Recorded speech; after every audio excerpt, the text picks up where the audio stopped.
ibadahnya seorang hamba kepada Allah tidak mengenal waktu dan tempat. Kapanpun, dimanapun, dia harus beribadah kepada Allah Subhanahu wa Ta'ala. Harga diri seorang mukmin itu di sisi Allah lebih besar daripada kehormatan Ka'bah sendiri. Nah, nikmat seorang mukmin lebih besar daripada itu.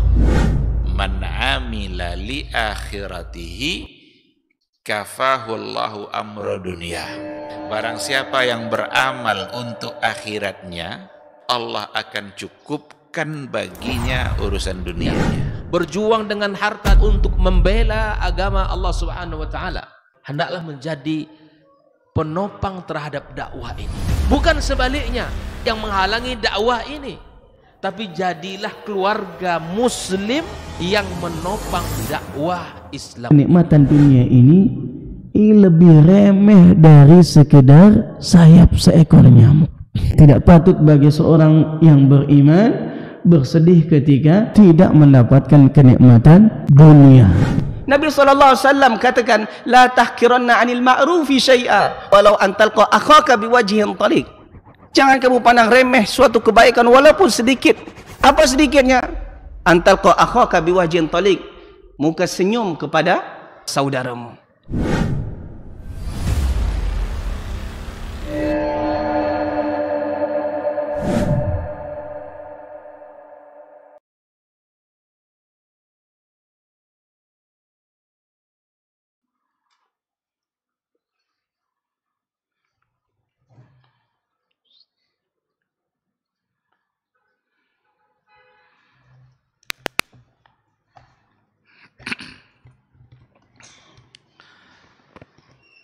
Bismillahirrahmanirrahim. Assalamualaikum warahmatullahi wabarakatuh.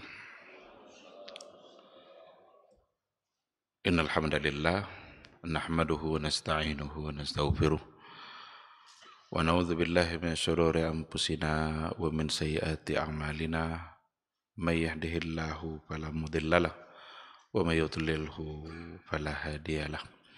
Asyhadu an la ilaha illallah wahdahu la syarikalah wa ashhadu anna Muhammadan abduhu wa rasuluh la nabiyya wa la rasula ba'da. Ikhwati fillah, ma'asyaral hadirin wal hadirat, kaum muslimin dan muslimat yang dimuliakan Allah.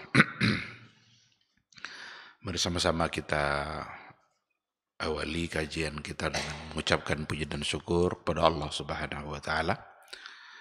Alhamdulillah, pada pagi yang penuh berkah ini kita kembali dibangunkan oleh Allah dari tidur kita.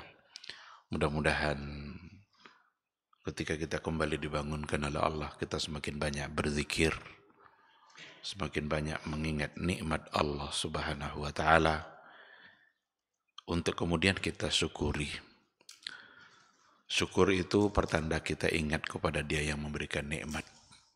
Dan syukur itu tidak cukup hanya dengan lisan, tapi syukur harus diikutkan dengan tindakan. Ketika Allah berikan kita nikmat sehat, kita bersyukur, kita ucapkan alhamdulillah.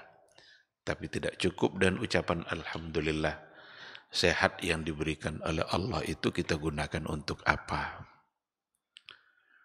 Ketika kita gunakan sehat kita untuk beribadah, untuk mentaatinya, berarti kita bersyukur secara tindakan. Ketika Allah memberikan atau melebihkan harta yang kita miliki, lalu kita ucapkan alhamdulillah, itu syukur kita secara lisan, tapi harus diikutkan dengan syukur kita secara tindakan. Untuk apa harta yang diberikan oleh Allah Subhanahu wa Ta'ala? Ketika harta kita gunakan untuk hal-hal yang bisa mendekatkan diri kita kepada Allah, berarti kita bersyukur secara tindakan. Tapi kalau seandainya harta kita habis untuk mendurhakai Allah, berarti kita kufur, bukan syukur. Mudah-mudahan semua kita menjadi hamba Allah yang syakirin. Sama-sama kita juga harus berselawat dan salam untuk Rasul kita yang mulia, Nabi Muhammad sallallahu alaihi wasallam. Allahumma salli ala Muhammad wa ala ali Muhammad. Mudah-mudahan kita selalu dimudahkan oleh Allah untuk mengikuti sunnah-sunnahnya, untuk mempelajari hukum dan aturan yang telah beliau sampaikan. Hanya itulah jalan selamat. Hanya itulah jalan yang akan benar-benar membuat kita berbahagia di dunia dan di akhirat. Kalau seandainya kita coba untuk mencari jalan lain selain yang diajarkannya, pasti akan tersesat. Pasti akan berujung kepada kesengsaraan. Mulai dari di dunia, dan kesengsaraan yang paling buruk itu adalah ketika di akhirat kelak kita tidak mendapatkan ridha Allah Subhanahu wa ta'ala. Mudah-mudahan kita semakin taat dan mudah-mudahan di akhirat kelak kita bisa mendapatkan syafaat dan pertolongan dari Rasulullah sallallahu alaihi wasallam atas izin Allah Subhanahu wa taala.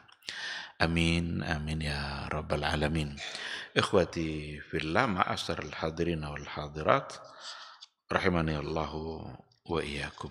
Kembali kita pada pagi hari ini melanjutkan kajian akidah, kajian tauhid, 3 pondasi agama. Ada 3 prinsip dasar yang harus kita pahami, kita amalkan, dan yang ketiga itu yang sekarang sedang kita bahas, yaitu ma'rifatun Nabi sallallahu alaihi wasallam. Bagaimana kita selalu mengenal Nabi kita. Sudah banyak hal, beberapa poin yang kita bahas yang sebelumnya, mulai dari nasab Nabi itu siapa, kemudian yang terakhir kemarin adalah apa hak Nabi dari kita. Hak Nabi berarti adalah kewajiban kita, itu yang terakhir yang kemarin kita bahas. Poin yang terakhir sekali yang kita bahas adalah jangan sampai kita ghulu di dalam mencintai Nabi kita Muhammad sallallahu alaihi wasallam. Mencintainya itu wajib. Memuliakan dan mengagungkan Nabi itu ibadah.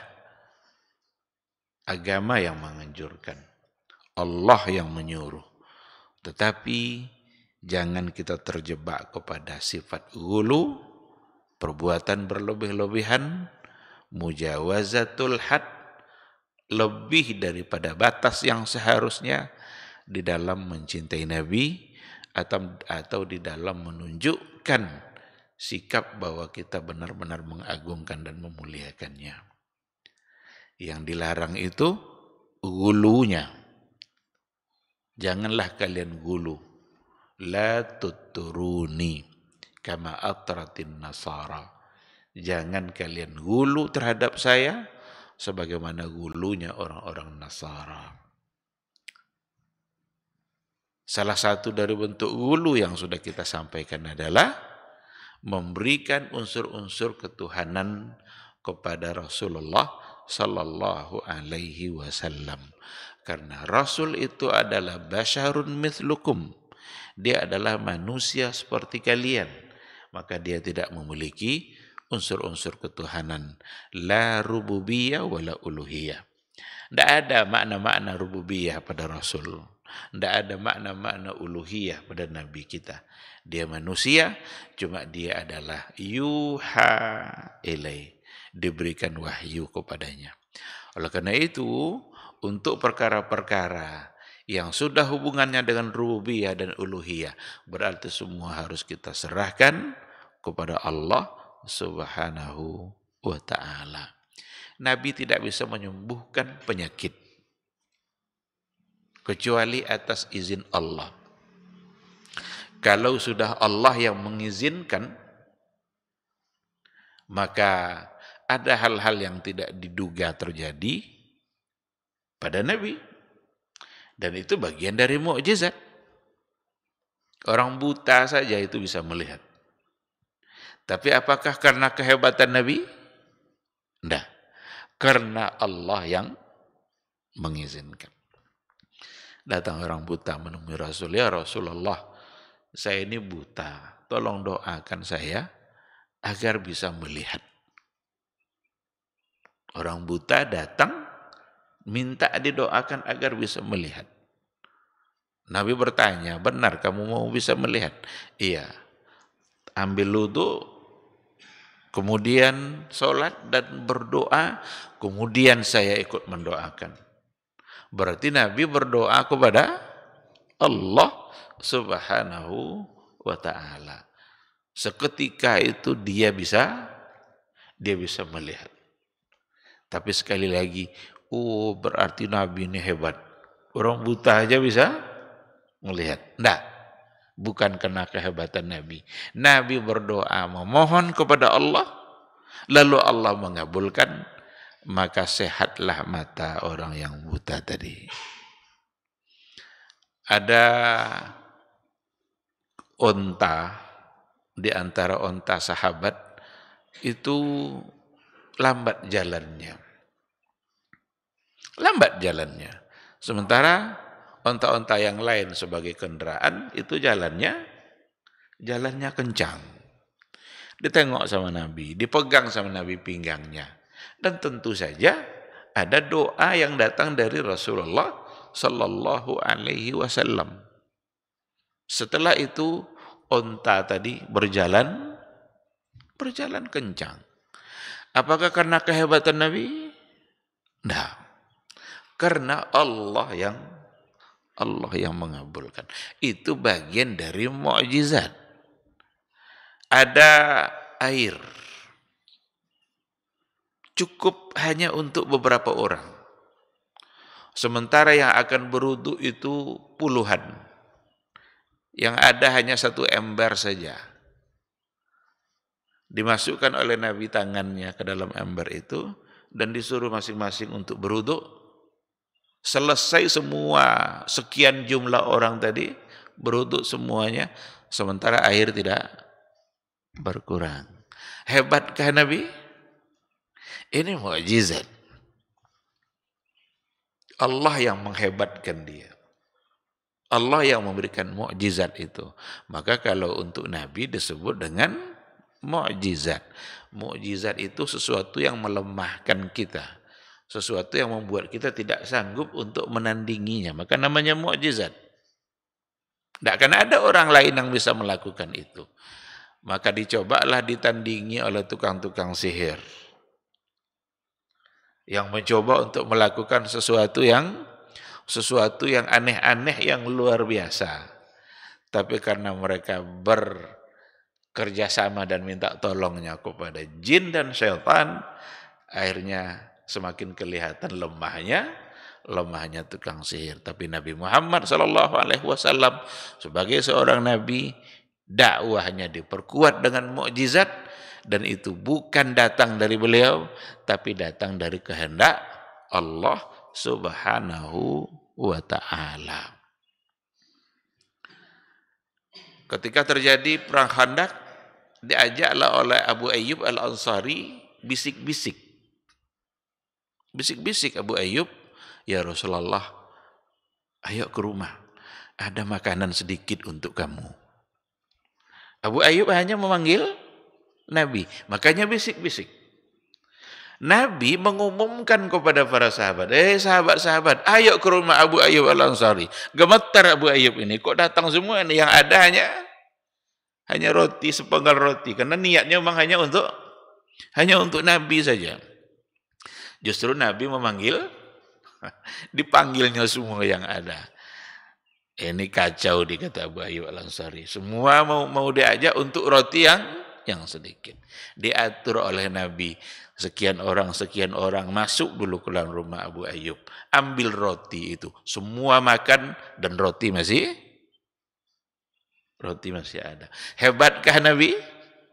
Bukan Nabinya yang hebat, tapi Allah yang memberikan mukjizat. Oleh karena itu, kita hormati, kita muliakan, kita agungkan Nabi, wajib. Nabi, dia Nabi kita, tidak akan selamat kita kalau kita tidak memuliakan dia. Tetapi dia tidak memiliki unsur-unsur rububiyah dan uluhiyah. Jangan hulu di dalam memuliakan Nabi. Jangan berikan unsur-unsur ketuhanan kepada Nabi. Kalau berdoa jangan kepada Nabi. Kalau meminta jangan kepada Nabi. Tapi kepada Allah. Karena doa itu bagian dari ibadah. Dan ibadah itu adalah hanya untuk Allah. Oleh karena itulah, dikarenakan oleh gampang orang terjebak kepada gulu, karena hancurnya umat-umat sebelumnya itu karena gulu. Innama ahlaka man kana qablakum al-gulu. Hancurnya umat-umat sebelum kalian itu karena gulu, berlebih-lebihan, menempatkan Nabi Isa tidak lagi sebagai rasul, tapi anak Allah. Menempatkan Uzair tidak lagi sebagai orang yang berilmu dan taat, tapi orang Yahudi menganggap sebagai anak Allah. Sehingga Nabi memperingatkan, kalian jangan seperti itu terhadap saya. Ana Abdullah wa ana Rasulullah. Saya ini ada hamba Allah dan saya adalah Rasulullah. Nah, jadi ini hak Nabi dari kita yang sangat penting untuk kita pahami. Cintai dia, ikuti sunnahnya, muliakan, tapi jangan hulu. Dan berapa banyak hulu itu terjadi dalam sikap sebahagian umat Islam. Niatnya baik, niatnya memuliakan Nabi.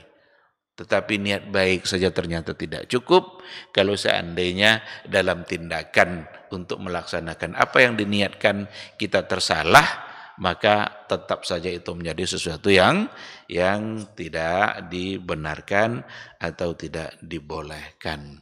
Yang menyehatkan bukanlah Nabi, tapi Allah Subhanahu wa ta'ala. Sehingga kita tidak boleh memuji-muji Nabi sebagai orang yang menyembuhkan. Walaupun orang buta tadi bisa melihat, tapi bukan dia yang menyembuhkan. Yang menyembuhkan adalah Allah. Yang memberikan sehat walafiat bukan Nabi. Walaupun onta yang tadi lemah, loyo, tidak bisa berjalan kencang, lalu kencang jalannya. Bukan karena Nabi, tapi karena Allah Subhanahu wa ta'ala. Jadi berhati-hati, karena ada banyak pujian-pujian untuk Nabi, bahkan dianggap sebagai selawat yang dibikin-bikin, tetapi di dalamnya ada makna-makna kesyirikan atau makna-makna hulu, karena memberikan unsur-unsur ketuhanan kepada Rasulullah sallallahu alaihi wasallam. Ikhwati fillah. Salah satu dari poin yang berkaitan dengan mengenal Nabi yang harus kita tahu juga adalah selain mengenal diri beliau, juga mengenal untuk apa beliau itu diutus. Inilah yang akan kita bahas pada pagi hari ini. Untuk apa beliau diutus? Qala al-muallifu rahimahullah, ba'athahu Allahu bin nazarati 'anis syirki wa bid-da'wati ila tauhid. Ba'athahu Allahu, Allah mengutus Nabi itu dengan apa dia utus? Apa yang dia bawa? Bin nazarati anis syirki. Allah mengutus beliau di mana tujuan utamanya adalah an-nazarah anis syirki wa da'wa ila tauhid. Nazarah itu dari kata inzar. Inzar, nazir. Apa itu? Peringatan. Apa yang diingatkan oleh Rasul? Rasul diutus untuk mengingatkan kita akan bahayanya syirik dan ad-da'wati ila tauhid, dan untuk mengajak kepada tauhid. Jadi dalam satu waktu yang bersamaan Allah mengutus Rasulnya, di mana tujuannya adalah untuk mengingatkan bahaya syirik, berarti untuk ditinggalkan perbuatan syirik, dan pada saat yang sama ad-da'wati ila tauhid, Nabi diutus untuk mengajak kepada tauhid. Ini fungsi yang paling lama yang diperankan oleh Rasulullah Sallallahu Alaihi Wasallam. Tauhid harus kokoh agar kita terhindar dari perbuatan syirik. Hindarkan semua bentuk kesyirikan dan ambil, pegang, laksanakan semua hal-hal yang berkaitan dengan tauhid. Di Mekah itu 13 tahun. Proses dakwah Nabi di Mekah itu selama 13 tahun. 10 tahun pertama benar-benar tidak ada dicampuri yang turun dari Allah Subhanahu wa taala. Itu semua berhubungan dengan u'budallah wa la tusyriku bihi syai'a. Sembah Allah dan jangan syirik. Iman, bersihkan dari syirik. Setelah tahun ke-10 barulah nanti ada peristiwa Isra Mi'raj, lalu kemudian ada perintah sholat. Tapi sebelumnya fokus. Karena belum akan mungkin untuk dibebankan amal-amal, perintah-perintah dalam bentuk amaliyah sebelum pondasinya kokoh. Belum akan bisa dibangun sebuah rumah kalau seandainya pondasinya belum kuat. Gimana mungkin dibangun pula tiang sementara pondasi belum kokoh. Maka tauhid itu sesungguhnya adalah pondasi di dalam beragama. Oleh karena itu, ba'atsahullahu bin nazarati an syirki wa bid'awati ila tauhid. Ini fungsi utama dan Nabi diutus untuk itu. Mengingatkan bahaya syirik dan mengajak untuk tetap memurnikan tauhid kepada Allah Subhanahu wa taala. Dari mana itu diambil oleh muallif? Wa dalilu qauluhu ta'ala. Dalilnya adalah ya ayyuhal muddatsir qum fa'anzir wa rabbaka fakabbir wa thiyabaka fatahhir warrujza fahjur wa la tamnun tastakthir wa li rabbika fasbir. Ini ayat yang diturunkan oleh Allah Subhanahu wa taala setelah terputusnya wahyu. Jadi Nabi mendapatkan wahyu yang pertama itu Iqra bismi rabbikal ladzi khalaqal insana min 'alaq. Ini wahyu yang pertama. Wahyu yang pertama ini deklarasi kenabian untuk mengangkat yang namanya Muhammad sebagai nabi. Bahwa beliau bukan manusia biasa, manusia dalam artian dia sudah diangkat menjadi nabi. Melalui ayat Iqra bismi rabbikal ladzi khalaqal insana min 'alaq. Setelah itu terputus wahyu. Peristiwa setelahnya adalah al-muddatsir. Walaupun ada perbedaan sedikit di kalangan para ulama, mana yang lebih dahulu antara muzammil dengan muddatsir, tetapi kebanyakan mengatakan itu adalah al-muddatsir. Cara turunnya juga mirip-mirip. Kalau yang pertama, Nabi berada di Gua Hira, tanpa dia sadari, tiba-tiba dia didatangi oleh sosok yang menakutkan, dia tidak kenal, lalu memeluknya erat-erat sambil mengatakan Iqra. Dan Nabi gemetar pulang minta diselimuti. Minta diselimuti kepada istrinya yang bernama Khadijah. Ditenangkanlah ala Khadijah radhiyallahu anha. Tenang Nabi. Setelah itu barulah diminta untuk bercerita apa yang terjadi. Khadijah lah yang menghibur beliau. Demi Allah, tidak akan ada sesuatu yang buruk terjadi pada kamu karena kamu adalah orang baik. Suka menolong orang-orang fakir miskin, suka membantu memuliakan tamu, membantu tetangga dan lain sebagainya. Orang-orang yang bersikap seperti itu mustahil terjadi padanya sesuatu yang tidak baik. Tenanglah Nabi dengan ungkapan Khadijah. Lalu lama tidak turun. Nabi malah merindukan kembali. Ketika dalam riwayat dikatakan sudah agak lama tidak turun wahyu, ada apa ini? Kok diam? Tidak ada kelanjutannya. Biasanya kan kalau ada perintah pertama, ada kelanjutan perintah yang kedua. Tapi di saat kerinduan itu ternyata Allah menjawab.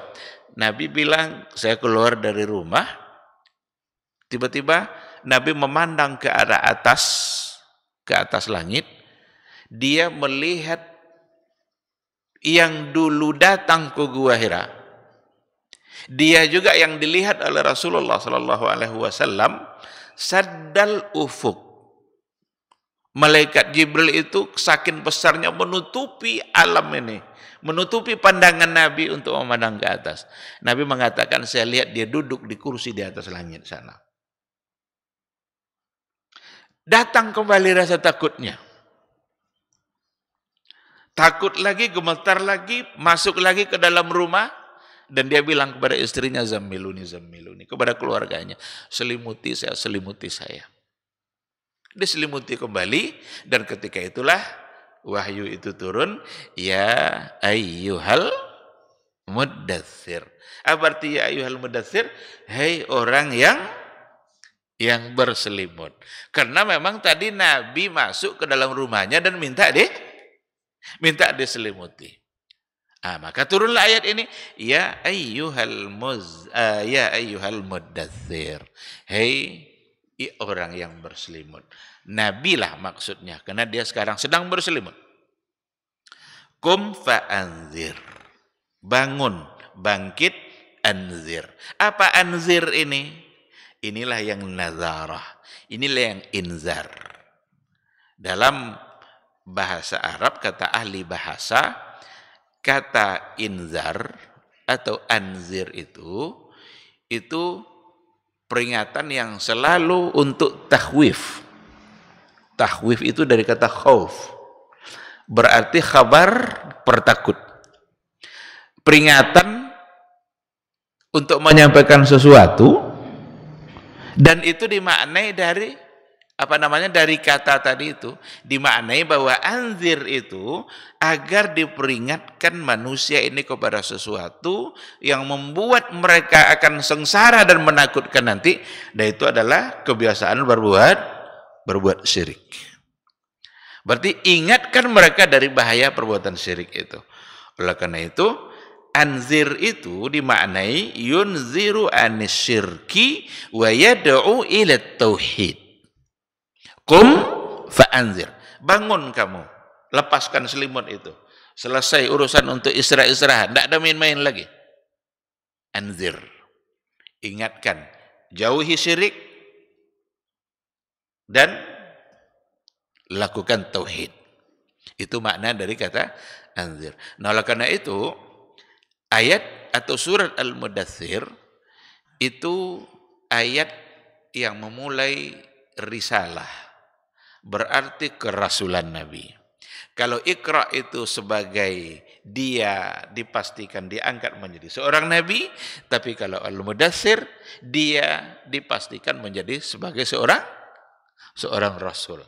Karena dia sudah membawa sebuah risalah yang mesti dia sampaikan kepada umatnya. Kalau yang pertama kan belum ada perintah menyampaikan. Iqra bismi rabbikal ladzi khalaq, khalaqal insana min 'alaq. Terus sampai 5 ayat. Belum ada, hanya informasi. Tapi kalau anzir kum, berarti dia sudah diperintahkan untuk menyampaikan. Dan seorang Rasul memang ditugaskan untuk menyampaikan risalah. Dan inilah awal risalah. Apa awal risalah Nabi? Tauhid. Awali dari tauhid. Jauhi syirik dan perkuat iman, perkokoh tauhid, esakan Allah Subhanahu wa ta'ala. Dari apa dan apa saja yang harus kita esakan Allah?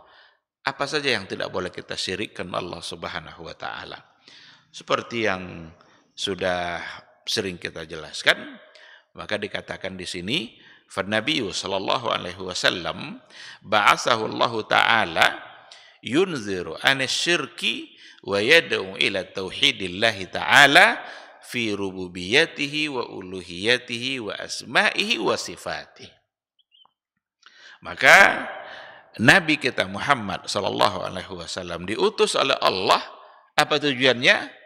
liyunzira anisyirki, supaya dia memperingatkan umat dari bahaya syirik agar mereka menjauhi syirik, wa yad'u ila tauhidillah, dan untuk mengajak mereka kepada tauhid, mengesahkan Allah dalam 3 hal.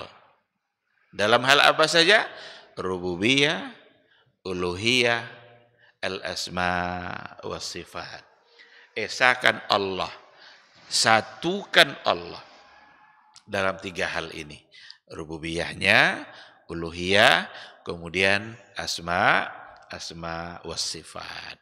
3 hal ini saya kira dulu sudah sering kita ulang-ulang, di mana dalam kajian-kajian akidah itu memang diberikan penjelasan bahwa kita mesti mengesahkan Allah dalam 3 hal ini.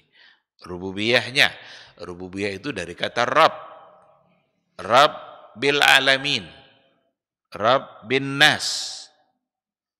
Alhamdulillahi Rabbil alamin.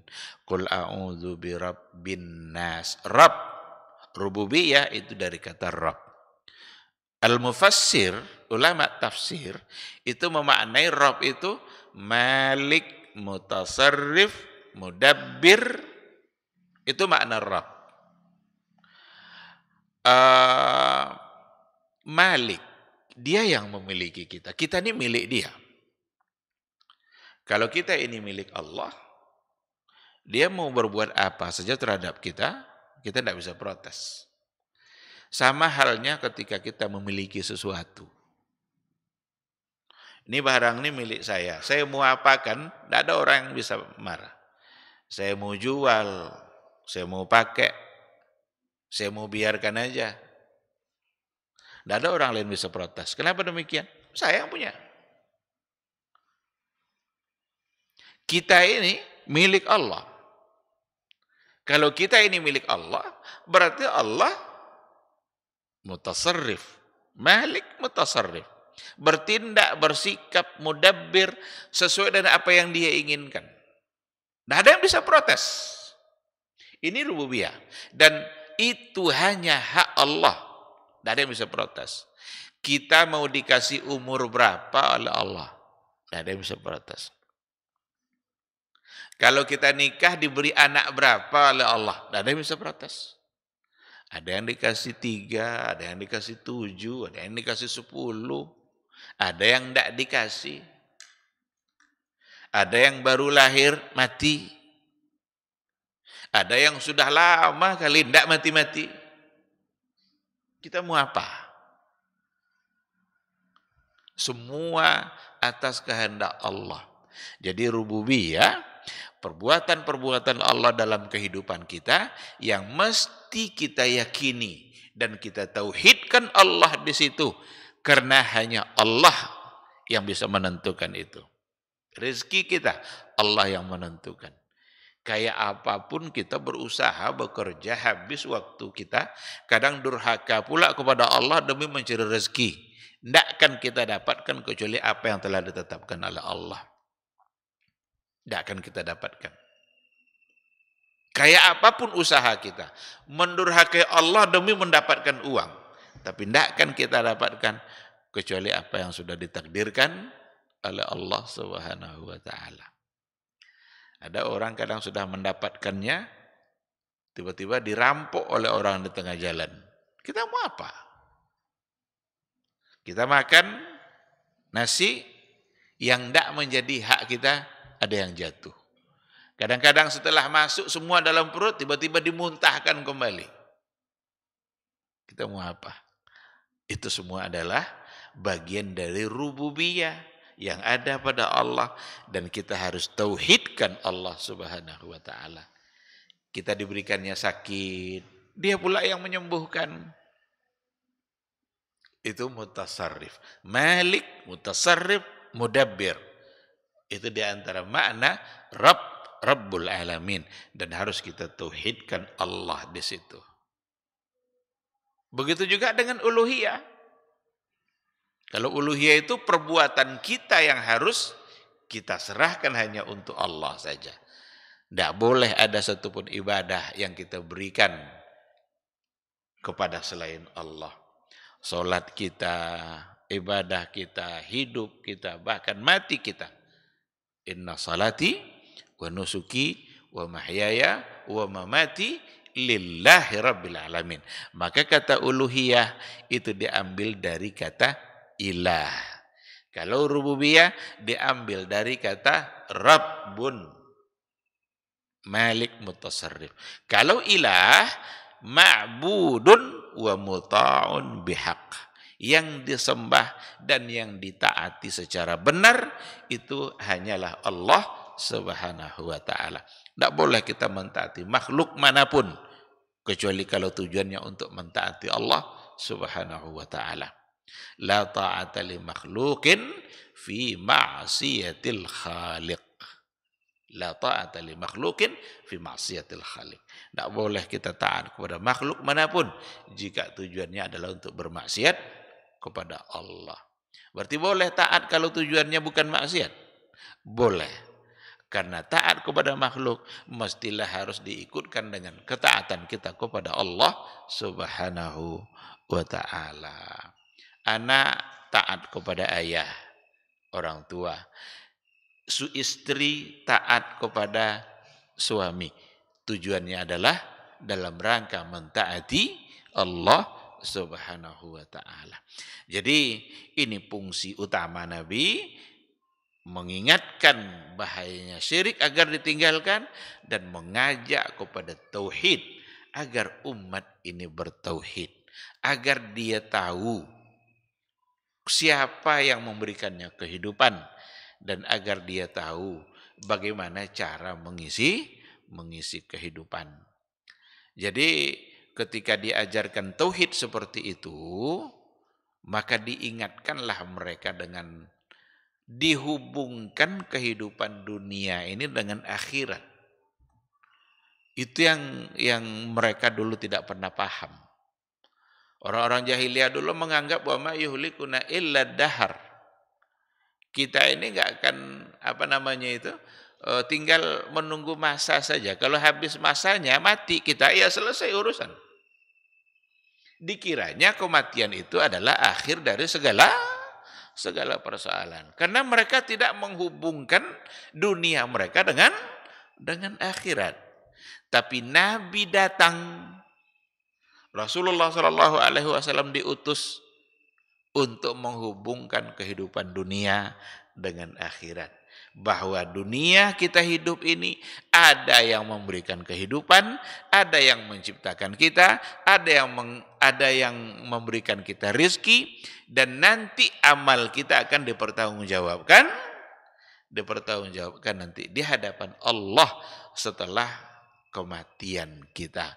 Berarti kematian kita akan kembali dihidupkan. Ini tugas atau fungsi Rasulullah sallallahu alaihi wasallam, mengesahkan Allah dalam rububiyah dan uluhiyah, kemudian juga mengesahkan Allah di dalam al-asma'u was sifat, dalam nama dan sifat. Lalu ayat tadi wa rabbaka fakabbir. Wa rabbaka fakabbir, dan Rabb kamu maka agungkan. Kabbir, besarkan, muliakan. Kabbir, Allahu Akbar. Kabbara yukabbiru. Kita pun dalam sholat kita dimulai dengan takbir. Dan perpindahan dari satu gerakan ke gerakan yang lain ditandai dengan takbir. Maka takbir yang kita ucapkan itu sesungguhnya adalah bagian dari wa rabbaka fakabbir. Pengakuan kita secara sadar bahwa Allah maha besar. Kalau kita sudah mengakui itu, berarti pada saat yang sama kita juga mengakui bahwa kita ini kecil, bahwa kita ini hina, bahwa kita ini miskin. Yang kaya Allah, yang besar Dia, yang agung Dia, yang mulia Dia, yang kuat Dia. Maha-maha segalanya itu ada pada Allah, dan semua kekurangan ada pula pada diri kita.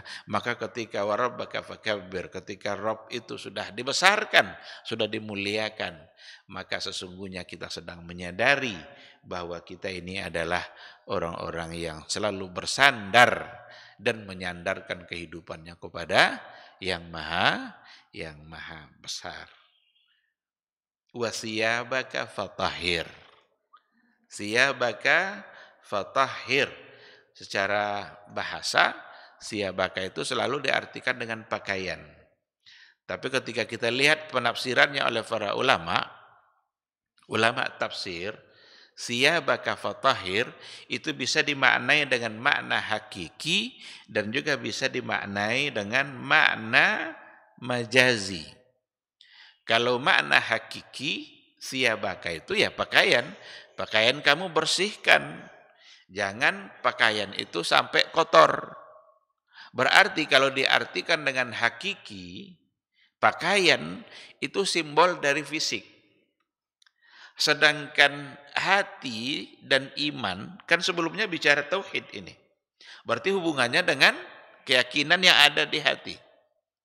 Nah, ketika di awalnya bicara hati yang harus bertauhid, sementara sesudahnya ada soal pakaian wasiyabaka fatahhir, itu adalah fisik yang harus juga bersih. Maka sesungguhnya Islam ini datang untuk membersihkan jiwa dan fisik. Jiwa kita, hati kita harus bersih. Pakaian juga harus bersih. Berarti zahir dan batin. Tetapi kata siyabaka itu juga sering diartikan dengan makna majazi. Pakaian. Ada dalam ayat walibasut taqwa zalika khairun. Pakaian ketakwaan itu lebih baik. Ini ketika dikatakan pakaian takwa, ini bukanlah baju takwa, baju koko yang sering disebut baju takwa itu. Bukan. Tetapi itu makna majazi. Makna kiasan. Di mana yang dimaksud adalah juga diri kita, itu juga orang Arab kadang menyebut pakaian. Jadi kalau ada orang Arab dulu berjanji, lalu dia tidak menepati janji itu, maka mereka akan mengatakan dia telah mengotori pakaiannya. Maksudnya mengotori dirinya sendiri. Tapi ketika ada mereka berjanji, lalu dia tepati janji itu, dia mengatakan dia telah menjaga kebersihan pakaiannya. Maka pakaian itu maksudnya adalah diri, jiwa, bahkan amal. Sehingga di antara makna siyabaka fatahhir ai tahhir a'malaka anisyirki. Tahhir a'malaka anisyirki. Bersihkanlah amalan-amalan kamu dari kesyirikan. Maka sejalanlah maknanya dengan poin yang pertama. Anzir, jauhi syirik dan perkuat tauhid. Wa rabbaka fakabbir. Ini persoalan tauhid. Iman kita kepada Allah, Allah yang harus kita agungkan. Wa siyabaka fatahhir, bersihkan juga diri kamu dan amal-amal kamu dari syirik. Maka ayat ini sesungguhnya adalah ayat yang lebih fokus kepada persoalan bagaimana syirik itu harus dijauhi dan bagaimana tauhid harus selalu diperkuat. Ditambah lagi dengan warrujza fahjur. Warrujza fahjur itu di antara makna rujza itu adalah al-asnam. Di antara maknanya rujza fahjur. Ada yang mengartikan rujza itu sesuatu yang tidak baik, fahjur, tinggalkan, hijrah dari dia. Maka kata hijrah itu sudah ada di awal-awal ayat yang diturunkan oleh Allah. Jadi kata hijrah sudah ada dari atau pada awal-awal ayat yang diturunkan. Warrujza fahjur. Fahjur itu hijrah. Apa arti hijrah? Tinggalkan keburukan itu. Hal-hal yang bersifat keburukan itu yang tidak baik, hijrah dari situ, tinggalkan. Kenapa harus berlama-lama dalam keburukan? Sudah saatnya itu ditinggalkan semua. Nah, jadi ayat ini Al-Mudaththir dikatakan oleh para ulama benar-benar ayat yang memulai dakwah Nabi, dan yang pertama kali yang didakwakan oleh Nabi. Beliau betul-betul fokus pada persoalan tauhid dan memberikan penjelasan tentang kesyirikan-kesyirikan yang harus ditinggalkan. Tidak akan pernah menyatu antara syirik dengan tauhid. Tidak pernah menyatu. Kalau dia sudah berbuat syirik, berarti tidak lagi bertauhid atau tidak lagi murni tauhidnya. Maka harus ditinggalkan sesembahan selain Allah, dan juga sesembahan yang disertakan bersama dengan Allah. Karena ada dua kemungkinan. Ada yang menyembah selain Allah, ada orang menyembah matahari, ada orang menyembah sapi, ada orang menyembah macam-macam yang dia sembah, patung dan lain sebagainya. Tetapi ada sesembahan yang disembah bersamaan dengan sesembahan kepada Allah. Dua-duanya mesti ditinggalkan, karena itu adalah perbuatan syirik yang tidak dibenarkan oleh agama. Ikhwati fillah, ma'asyiral hadirin wal hadirat, rahimani Allahu wa iyyakum. Jadi nampak oleh kita bahwa at-tauhid huwa asasul millah. Tauhid itu memang benar-benar adalah pondasi agama, alladzi tubna alaih, yang dibangun di atasnya agama. Semua agama, semua amal-amal yang kita laksanakan, syariat yang telah disampaikan Nabi, maka mesti didirikan dan dibangun di atas sebuah pondasi. Wala yaqumu amalun minal a'mal, dan tidaklah akan bisa melaksanakan satu amal dari amal-amal yang ada kecuali setelah pondasinya kokoh. Nah, itulah sebabnya 10 tahun Nabi membangun pondasi, barulah ada nanti perintah, diawali dengan perintah sholat, tapi perintah-perintah hukum yang lain itu rata-rata ada di Madinah. Puasa, zakat, haji, dan berbagai hukum yang lain itu disyariatkan Allah pada periode Madinah. Tapi periode Makkah itu fokus pada persoalan tauhid. Ketika di Madinah pun nanti akan kita lihat, ketika ayat-ayat ibadah diturunkan, bukan berarti Nabi meninggalkan tauhid atau tidak lagi memberikan penjelasan tentang tauhid.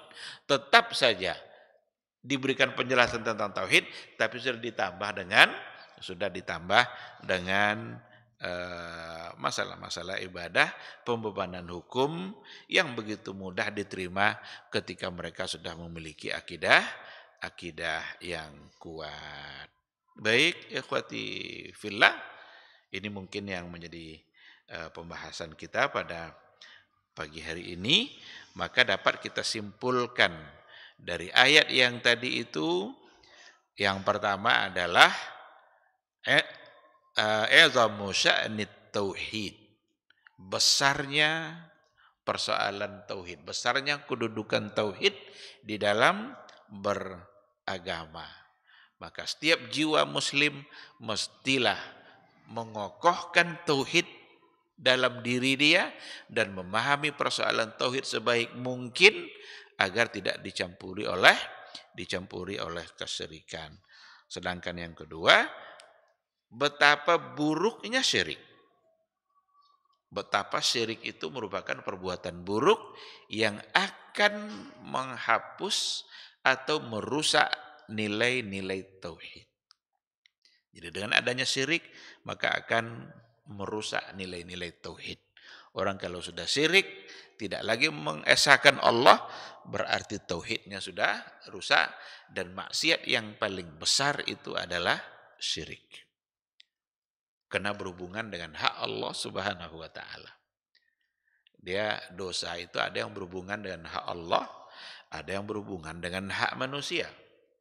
Syirik itu dosa yang berhubungan dengan hak Allah. Karena hak Allah dari kita agar kita mentauhidkannya dan tidak melakukan perbuatan syirik, sehingga orang-orang melakukan syirik akan sangat dimurkai oleh Allah Subhanahu wa taala. Sedangkan pada poin yang ketiga, pentingnya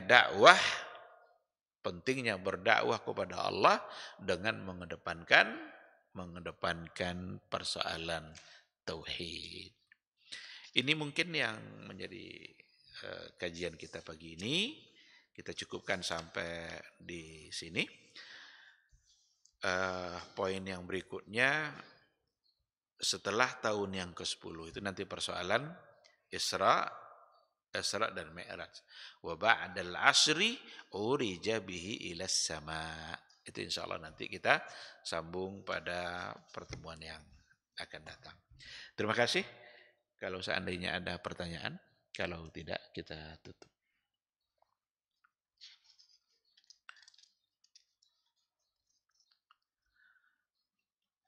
Baik, kita cukupkan pertemuan kita sampai di sini. Semoga kita diridhai oleh Allah dan selalu dimudahkan untuk menuntut ilmu dan diberikannya semangat untuk mengamalkan ilmu yang sudah didapat. Berhati-hatilah dalam kehidupan agar tidak terjebak pada perbuatan syirik, sehingga dengan demikian tauhid kita bisa selalu terpelihara. Subhanakallahumma bihamdika asyhadu an la ilaha illa anta astaghfiruka wa atubu ilaik. Wassalamualaikum warahmatullahi wabarakatuh.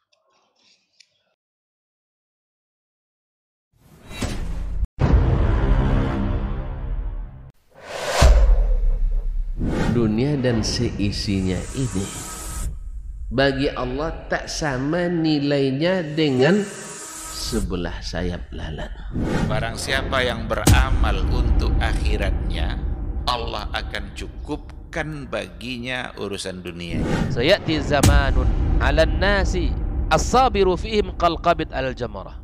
Akan ada satu masa di akhir zaman yang berpegang teguh dengan agamanya seperti orang yang sedang memegang bara